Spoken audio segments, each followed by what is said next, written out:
Real to parting MJ. Never watch a man again. What music again son? Iso somari wangu andidi. Sira yaka umasaka ndoda kufamba. Aiwa, andidi kutamba. Andidi ini kungwara mandichi imba. Ini nitaafa. Nekuta kweru chiva mwari wangu. Bakati waka nakandino bachiba. Baskana baka nakandino bachiba.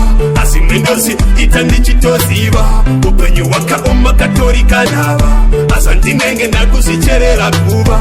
Musandisi yendi chitamba tsabaya. Eka isinzi singizkonera pangwe. Nekuti matsimba enyika iwe apere. Ukasi tetera uchafa nechirwere. Ndakuza eka indi kutipire.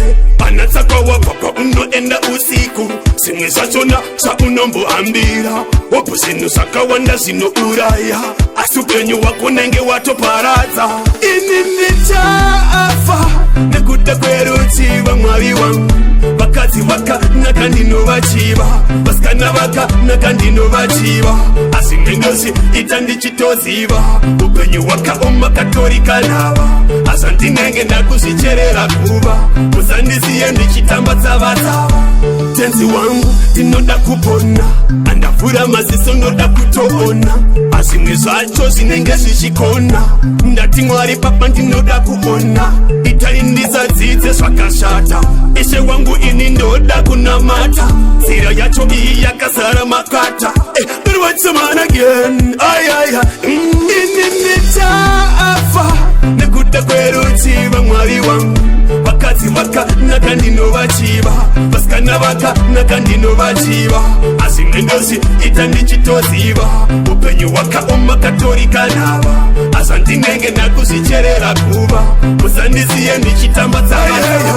Eka isinzi singizkonera pangwe. Nekuti matsimba enyika iwe apere. Ukasi tetera uchafa nechirwere.